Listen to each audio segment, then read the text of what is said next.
This guy is amazing. No film is too bizarre, too scary, too foreign. No franchise is too comic book or superhero for this guy. He's immersed in all of it.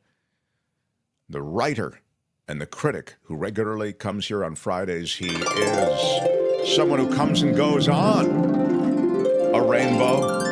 The magnificent culture blaster, Michael Snyder, everybody. Hey, Mark. Hi, Kim. Hi, Albert. And hello, audience members. We love you. So glad that you're sticking it out to the bitter end on a Friday, shunted into the corner at the very last soup song of the Mark Thompson Show every week. Yeah, it's the Culture Blast. By the way, speaking of blast, the heat in Los Angeles, I split my time between L.A. and San Francisco. Oh, The yes. heat, we're in the low 100s. And, It is brutal. oh, my God. And it felt so New York last night. Out of my place, it was like 95 degrees at midnight. I was, what? Climate change is real, people. And, I'll tell you what, that Isaac Hayes song, By the Time I Get to Phoenix? You know that one? I felt like I was in Phoenix. Let's put it that way. That's how hot it is. By the way, I paid attention to you and Michael Shore and your little segment earlier, your Politichat, whatever you want to call it, Politic Talk. Oh, I like Politichat. That's clever. That's nice. Anyway, I am so excited for Tuesday's big premiere of Mad Don Beyond Thunderdome. I am so thrilled about this with the useful idiot of the 1% as Mad Don, and of course Kamala Harris as Tina Turner. Wow. Two enter, one leaves. I'm thrilled about this big debate on Tuesday. Man. There's always been in this country 30 to 35% idiots. All right. That's for sure. One quick sad note before we get on to the movies. Sergio Mendes. Loved him. Has passed away here in Los Angeles as of yesterday at the age of 83. He was the leader of Sergio Mendes in Brazil 66, who helped introduce bossa nova music to American popular culture in the 60s and 70s. His covers of Antonio Carlos Jobim's songs were fantastic. They did a version of the Beatles' Fool on the Hill. I was a big fan as a kid. I continue to be a fan. Sergio Mendes. And then once he passed 66, Brazil 66, he made it Brazil 77, didn't he? He did what he had to do to stay in the public eye. I loved it. Anyway, a big fan. All right, let's kick things off here with Beetlejuice. It was great. I loved it. Okay, we've moved on. Beetlejuice, come on. The juice is loose again 36 years after director Tim Burton's rollicking horror comedy Beetlejuice. There is finally a sequel featuring three of the original actors returning to their roles, and crucially, they are Michael Keaton as prankster demon Beetlejuice, who wants to actually manifest on this plane of being. Winona Ryder as the goth ingenue and ghost whisperer Lydia Dietz, who is coveted by Beetlejuice, and maybe his means to stay on this plane of being, at least in the first movie, and maybe even in this one. Coveted, okay. Yeah. And Catherine O'Hara, the great Catherine O'Hara. You loved her on SCTV and Schitt's Creek. She's back as Lydia's artsy, self-absorbed stepmother, Delia. Although there's a macabre and amusing workaround, we don't see Lydia's father, who was played by the now disgraced actor Jeffrey Jones in the original. We also don't see Alec Baldwin and Gina Davis as the married couple Adam and Barbara Maitland, who are significant to the first movie. And instead, we catch up to Lydia many years later. She can still see dead people, and she now hosts a popular paranormal reality TV show and is a single mom to her skeptical teenage daughter, played by Wednesday Addams herself from the Burton-produced TV show Wednesday. It's Jenna Ortega, kind of a similar role. Sure. Dour, dark, amusingly macabre, so. By the way, isn't it? Yeah. To the movie's credit, it features very enthusiastic and committed performances, including new turns by Monica Bellucci as Beetlejuice's spurned, stitched-together afterlife mate, who ain't crazy about her old flame's obsession with Lydia. Willem Dafoe as a dead detective, Justin Theroux as the producer of Lydia's TV show and her boyfriend, Danny DeVito as another Land of the Dead denizen. Chock this thing full of stars, haven't they? Also, Bern Gorman, who you may know from Torchwood or The Hour out of the UK. He plays a church minister. There's excellent art direction and some killer gags and hilarious set pieces. One major musical number is almost as much fun as the first movie's embrace of Harry Belafonte's Deo and Jump in the Line, shake, shake, shake, Sonora. But the script meanders, and it veers close to tumbling down a few gaping plot holes. And yet, the idea of Beetlejuice coming back to this plane of being for, plot reasons is fun. And although it ain't your granddad's Beetlejuice, it is a lot of fun. Oh, you enjoyed it, even though you felt it was there were some shortcomings. Exactly. I'd call it a ghoulish goulash. Huh? And, I think people that love the first movie are going to enjoy this. At the screening, there were lots of younger people cosplaying as Beetlejuice and Lydia. I thought that was kind of indicative of how this is going to be received. Wow. It was great. I loved it. It's had a long and beloved life as a property via streaming, and it's back in theaters. Beetlejuice. I want you to remember, Mark, that if you say Candyman 3 times, he shows up, and the same goes for Beetlejuice. Oh, So I didn't. I've got to remember that. Thank you. Don't repeat his name in sequence. It's not greatness, but I just enjoyed watching it. It was fun. And that counts for a lot in this world, I think. Let me just interrupt on the heels of that fun. B.O., who is our viewer listener in Chicago, says, not been on live since last wonderful meetup to put in my tip. He donates $25 to the show. So many VIPs that viewers spoke a little less, but all good. Big thanks, Mark, Courtney, Kim, Albert, and Tony, Katz, Mankiewicz, Michael Snyder, who is with us right now, Avila Shore, and more. Thank you, B.O., for that. We loved you, and we love having you as part of our meetups. Those Zoom meetups are an absolute blast. I can't wait for the next one. Moving on, I'm always so pleased to come upon an unheralded movie that turns out to be spellbinding and intricate and ultimately very satisfying to watch. They are actually kind of rare for direct-to-streaming movies, but Rebel Ridge is a truly excellent mix of action and drama from Netflix that starts with one uncomfortable incident and then springboards to another, building from situation to complication as the revelations and thrills mount. There's a smart and Situation, complication, revelations. What was it? That was a Temptation song, wasn't it? Yeah, I think so. Ball of Confusion. There's a smart script with really thoughtful dialogue and a phenomenally assured and charismatic performance from Aaron Pierre, who I recognize from a few TV shows, including Krypton and a couple movies, particularly Foe with Saoirse Ronan and Paul Mescal. Pierre plays Terry, a man whose visit to a small southern town to bail his cousin out of jail is derailed in a major way. So over the course of Terry's quest, we learn that he is not the ordinary fellow that he initially seems. In fact, he may very well have, thank you, Liam Neeson, a certain set of skills. Oh. That said, he runs afoul of the local constabulary and small-town bureaucracy. He's confronted by a self-serving chief of police, played with very nasty relish by Don Johnson. Oh. And he's looked upon with some degree of sympathy by a local court clerk, played by Anna Sophia Robb. The rest of the ensemble is right on the beam and even features a well-known and revered character actor as a local judge, that being James Cromwell of L.A. Confidential, Babe, Star Trek First Contact, and HBO's 6 Feet Under. To be honest, I thought I'd be in for a treat since the movie was written and directed by Jeremy Saulnier. He's the filmmaker behind Blue Ruin, which is also a small-town noir thriller, and Green Room, which is essentially the story of punk rockers played by Anton Yelchin and Aliyah Shawkat, and a young woman played by Imogen Poots, who are pitted against a group of white supremacists in rural Oregon, led by a very much playing against type Patrick Stewart. Green Room is a trip and a half, and I was right to be excited about Rebel Ridge. It may be even better and a more assured piece of work than those other films. Wow, you really liked it. Rebel Ridge is a really good film.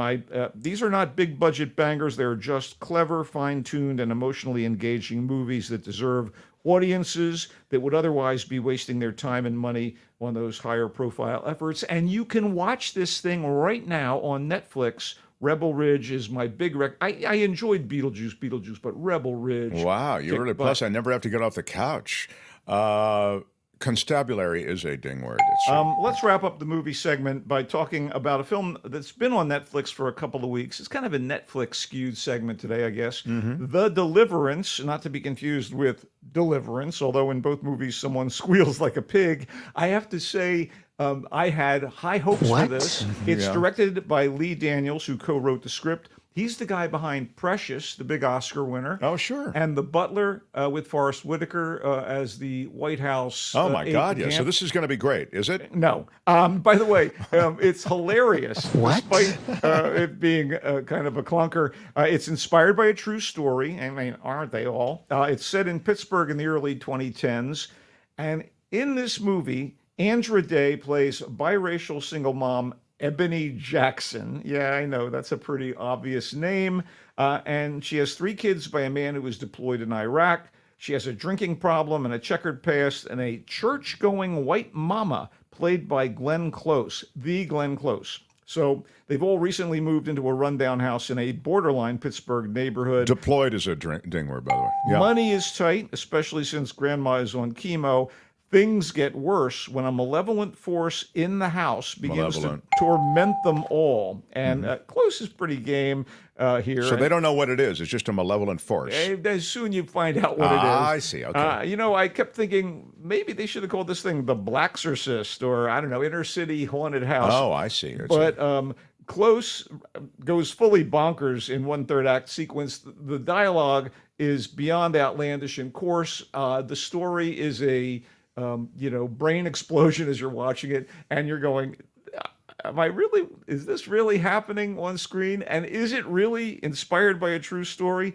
In any case, it's one of those, it's a kind of a guilty pleasure because it's so nutty and over the top. Wow. And again, I can watch it right now on Netflix. It is not a good movie, but it is like, what? It's one of those films where I'm like watching it going, should I turn it off? Should I continue watching? Can you smart-ass your way through it? Is it a good one for smart-ass comments? Oh, we like to do that. I would say so. In fact, there were a few times when, and forgive me for cultural appropriation, I actually said out loud by myself while watching it, "Oh, no, she didn't."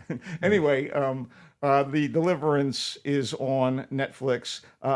Let me just say that Rebel Ridge is a much better movie. So your pick of those 3, these are the feature films. Yes. Rebel Ridge, then Beetlejuice, and The Deliverance is just what might be a fun indulgence, but know what you're getting, right. Which is just a fun indulgence. One additional Netflix note, and then one other TV show. KAOS is a limited series on Netflix. I saw it with Jeff Goldblum or something? Jeff Goldblum plays Zeus. Janet McTeer plays Hera.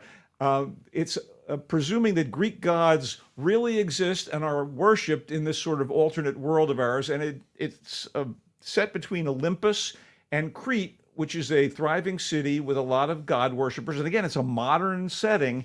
And it's all about the machinations of the gods and the way the humans interact. And there is a Eurydice and an Orpheus in Crete, and various offspring of Zeus and his many mates are in the pantheon of the gods, and they're all not crazy about Zeus, and he's incredibly paranoid about a prophecy. And I enjoyed the hell out of this thing. Really? Okay. KAOS. I saw the trailer. I didn't know what to make of it. Okay. It's fun.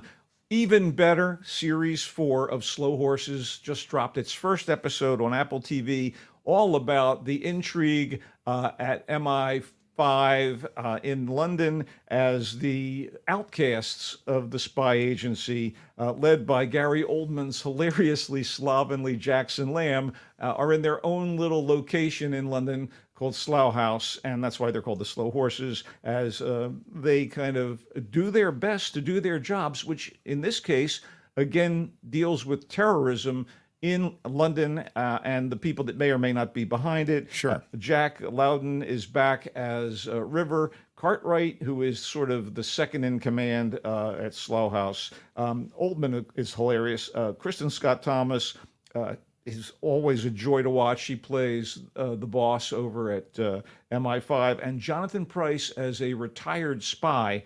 Isn't that great? He's so talented. And the grandfather of Jack Lowden's River Cartwright, he's back. It is an embarrassment of riches on the acting front, and fun, espionage, craziness. Slow Horses Series 4 started on Apple TV this week. Can't wait for the next step. I've heard good things about it too, just from civilians who don't quite have the critic's eye that you do, but I've heard very good things.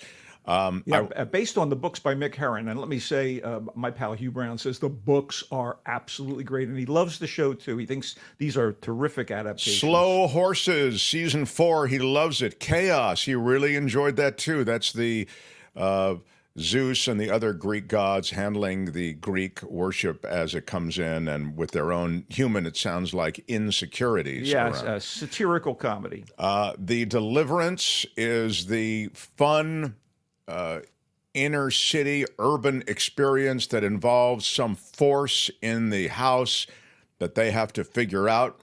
He says, Michael does, it's not a good movie, but there's something about it that just makes you want to keep watching. So the campiness, I can't even. Glenn Close at one point seriously starts chewing scenery. I mean, I believe she's actually chewing on some of the scenery.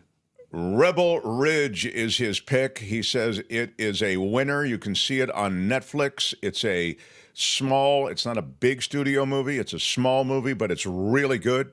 And Michael recommends it.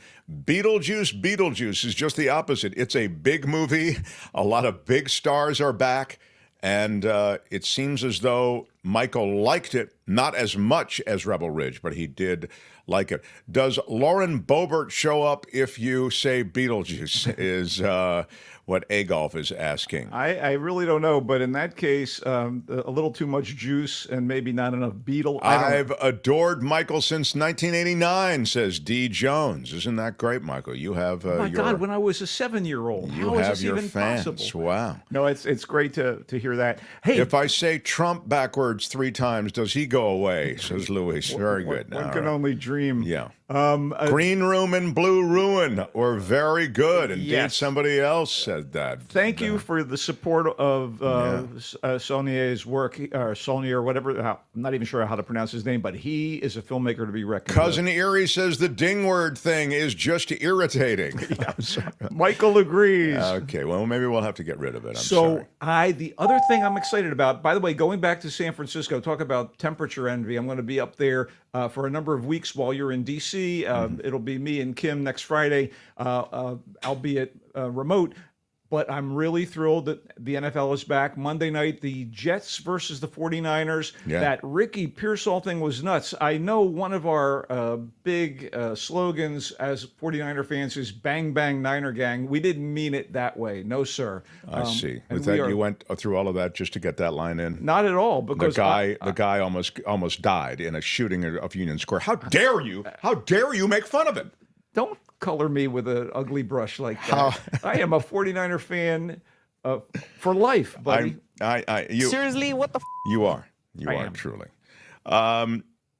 You can find Michael Snyder here on Fridays, but apart from that, he is at the Voice of San Francisco. Albert is putting up that information now, if Albert hasn't left the building. Find Michael Snyder at thevoicesf.org. You can find him here on Fridays. He comes and goes on a rainbow. Bye-bye, Michael. Go Ricky, go Niners. Woo! Hi, it's Mark, and I thought that was great. Hit the notification bell. You'll know whenever there's a new video being dropped, and please subscribe to our channel to help us save the universe.